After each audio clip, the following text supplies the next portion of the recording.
तर मस्त आपला हा केशर पेढा तयार आहे. मोडून दाखवते. बघू शकता किती असा सॉफ्ट बनलेला आहे, एकदम बिलकुल रवाळ नाही, एकदम स्मूथ बनलेला आहे. नमस्कार, रेखाच्या स्वयंपाकघरामध्ये आपल्या सर्वांचं खूप खूप खूप मनापासून स्वागत आहे. आज आपण बनवलेला आहे मस्त असा रक्षाबंधनसाठी घरच्या घरी दूध आटवून केशर पेढा बनवलेला आहे. एकदम मस्त असा स्वीट होममधून आणतो तसाच बनलेला आहे, बघू शकता. आणि साधी सोपी रेसिपी आहे, मोजकं साहित्य लागतं. तर आपण रक्षाबंधनसाठी बाहेरून पेढा आणत असतो किंवा दुसरी मिठाई, तर आपण सर्व मिठाया घरीच जर बनवल्या तर उत्तमच आहे. तर आपण या अगोदर पण खूप सारे वर्जन बनवलेले आहेत पेढ्याचे. कंदी पेढा बनवलेला आहे, गुलकंद पेढा बनवलेला आहे, अजून मलाई पेढा बनवलेला आहे. तर अन्नपूर्णा रेखा मराठी या पेजवरती तुम्हाला सर्व पेढ्यांचे वर्जन मिळतील, पाहायला मिळतील. कलाकंद बनवलेला आहे, घेवर बनवलेला आहे, या अजून सर्व मिठाई आपण बनवलेल्या आहेत. तर तुम्हाला जर यामधील कुठलीही मिठाई बनवायची असेल तर अन्नपूर्णा रेखा मराठी या चॅनलवरती नक्की जाऊन चेक करा, तुम्हाला मिळून जाईल.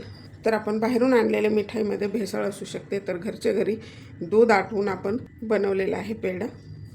तर आपण घरीच दूध आटवून कसा बनवायचा हे जर तुम्हालाही बनवायचं असेल तर व्हिडिओ पूर्ण पहा, आणि व्हिडिओ जर आवडला तर लाईक करा.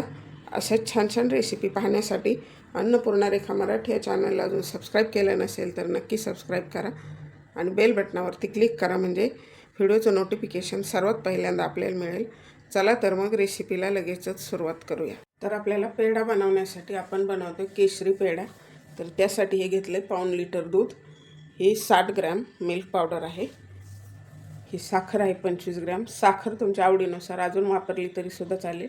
आणि हे केशर काड्या 12-13 काड्या कोमट दुधामध्ये भिजत ठेवलेल्या आहेत. तर आता आपल्याला सुरुवात करायची पेढा बनवण्यात. आता कढई ठेवलेली तापण्यासाठी थोडंसं पाणी घालायचं, म्हणजे आपलं दूध चिकटलं जाणार नाही खाली. आणि हे आपण घेतलेलं दूध घालायचे. शक्यतो फुल फॅट म्हशीचं दूध घ्यायचे. तुम्ही खवा वापरून किंवा फक्त मिल्क पावडर वापरून बनवलं तरीसुद्धा चालेल, पण आपण घरी जर दूध आटवून बनवलं तर उत्तमच, काही भेसळ न करता. तर ह्याला छान उकळी येऊ द्यायची आणि आपल्याला ह्याचा मस्त असा खवा होईपर्यंत हलवत राहायचे. तर सारखं हलवत राहायचे, चिकटलं गेलं नाही पाहिजे खाली. तर ह्याला सारखं हलवत राहायचे. आपण बाहेरून आणण्यापेक्षा घरीच बनवलेलं आहे आणि एकदम सोपी पद्धत आहे. तर आपल्याला आता हे आपण जे केशरचं दूध बनवलेलं आहे ते घालायचे, म्हणजे छान कलर येतो आपल्या पेढ्याला. आपण केशरी पेढा म्हणू शकतो. मीडियम फ्लेमवरतीच आपल्याला दूध आटवून घ्यायचे. फुल फ्लेम जर केली तर ते उतू जाऊ शकतं आणि डागू शकतं कडेने. तर ह्याला असं छान आटेपर्यंत आपल्याला हलवत राहायचं सारखं, बिलकुल सोडून नाही जायचं कुठं. तर आता 15 मिनिट झालेले आहेत. आपण ह्याला मीडियम फ्लेमवरती सारखं हलवत आटून घेतलेलं आहे. आता ह्यामध्ये आपल्याला ह्या स्टेजला साखर घालायची आणि साखर विरल्यानंतर मिल्क पावडर. साखर आपण अगदी 25 ग्रॅम किंवा यापेक्षा कमी टाकली तरीसुद्धा चालेल, किंवा तुम्हाला जर गोड बनवायचे असतील तर 50 ग्रॅम टाकली तरी चालेल. मस्त कलर आला आहे ना केशरचा. तर आता साखर विरलेली आहे, आपल्याला मिल्क पावडर टाकायची.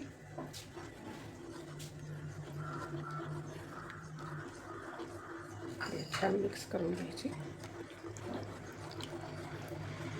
मिल्क पावडर कधी पण गरम दुधामध्ये घालायची, नाही तर गुठळ्या बनतात. छान असा पेढा मऊसूद बनतो, रवाळ बनत नाही. तर आता ह्याला 20 मिनिट झालेले आहेत. अजून आपल्याला 5 मिनिट असंच हलवून घ्यायचं. फ्लेम बिलकुल वाढवलेली नाही, मीडियम फ्लेमवरती 15 मिनिट आणि लो फ्लेमवरती 5 मिनिट. आता अजून आपल्याला 5 मिनिट फ्लेमवरती ठेवायचे. दूध आटवण्यामुळं थोडासा वेळ लागतो. दूध न आटवता म्हणजे खव्याचा किंवा नुसतं मिल्क पावडरचा बनवलेला पटकन होतो, त्यापेक्षा दूध आटवून बनवलेला कधीही उत्तम. मिठाई कुठलीही असेल तर घरी बनवली तर छानच आहे. बाहेरचं खाणं म्हणजे आता तर कुणाला गरज नाही राहिली सांगण्याची की बाहेरचं खाण्यामध्ये काय काय असतं. त्यामुळे मी दर सणाला घरीच मिठाई बनवत असते. कलाकंद, पेढा, काजू कतली, गुलाबजामुन, तुम्हाला सर्व रेसिपी अन्नपूर्णा रेखा मराठी या चॅनलवरती पाहायला मिळतील, तुम्हाला कुठलीही बनवायची असेल तर. आणि जर तुम्हाला अजून कुठली माझ्याकडून रेसिपी पाहायची असेल मिठाईची तर नक्की कमेंट करा, मी नक्की बनवण्याचा प्रयत्न करेन. सारखं हलवत राहायचं आहे आणि असा सॉफ्ट झाला पाहिजे, एकदम मऊसूत. आता कढई सोडायला लागलेले आहे. हा मावा झाला आहे तयार. मावा म्हणण्यापेक्षा पेढा.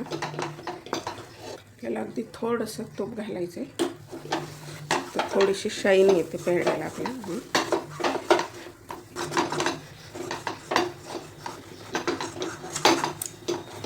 तर मस्त असा गोळा बनायला लागलेला आहे.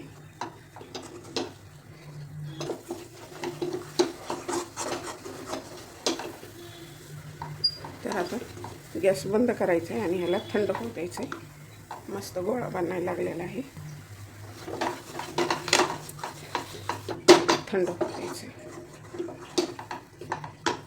तर बघू शकता मस्त असं आपलं हे मिश्रण घट्ट झालेलं आहे. आपला पेढा तयार झालेला. थंड झाल्यानंतर एकदम असं छान बाइंडिंग आलेलं आहे. तर आता ह्याला काढून घ्यायचं आपल्याला. तर आता हे ताटात काढून घ्यायचे.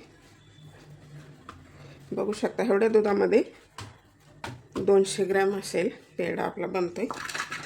तर आता ह्याला थोडंसं मऊ करून घ्यायचं आहे. मऊ म्हणजे वरची साईड थोडीशी कडक बनली, त्याला छान मऊ करून घ्यायचं आहे. एकदम मस्त सॉफ्ट झालेला आहे, बघू शकता, बिलकुल रवाळ नाही.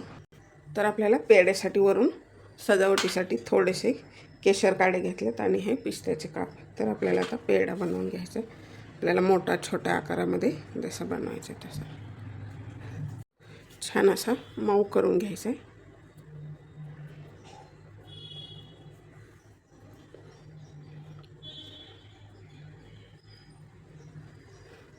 तर असं छान झालं आहे. हे साईडनी थोडेसे छोटे छोटे क्रॅक गेलेत, असंच असतं ना स्वीट होममधील पेढा, त्यावरती सजावटीसाठी.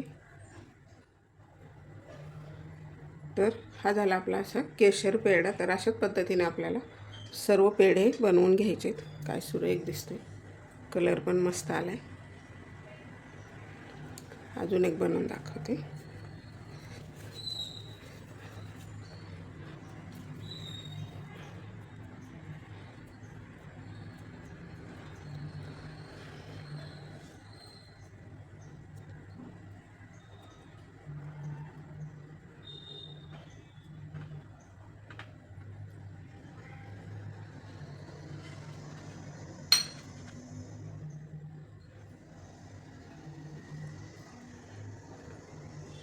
काय सुरेख दिसते. तर अशाच प्रकारे आपल्याला सर्व पेढे बनवून घ्यायचे. तर बघू शकता मस्त आपला हा केशर पेढा तयार आहे. काय दिसतोय मस्त, बघू शकता. मस्त असं स्वीट होममधल्यासारखं छोटे छोटे क्रॅक गेलेत, असंच असतो. आणि एकदम सॉफ्ट मऊसूद बनलेला आहे, बिलकुल रवाळ नाही. तर या रक्षाबंधनला अशा पद्धतीने आपलं घरीच दूध आटवून बनवा. बाजारामधून भेसळयुक्त आणण्यापेक्षा आपलं घरीच असं सोप्या पद्धतीने बनवा. एकदम मस्त होतो, एकदम स्वीट होममध्ये मिळतो तसाच. तर हा पेढा तुम्हाला कसा वाटला कमेंट बॉक्समध्ये कमेंट करा. आणि व्हिडिओ थोडा जरी आवडला असेल तर व्हिडिओला लाईक करा. आणि ह्या रक्षाबंधनला अशा पद्धतीने नक्की केशर पेढा घरचे घरी बनवा, पाऊण लिटर. तर व्हिडिओ थोडा जरी आवडला असेल तर व्हिडिओला लाईक करा. अशा छान छान रेसिपी पाहण्यासाठी अन्नपूर्णा रेखा मराठी या चॅनलला जर सबस्क्राईब केलं नसेल तर नक्की सबस्क्राईब करा. चला तर मग भेटूया अशाच एका छानशा रेसिपीमध्ये. तोपर्यंत बनवून खात राहा, आनंदी राहा. वेळात वेळ काढून व्हिडिओ पाहिल्याबद्दल धन्यवाद.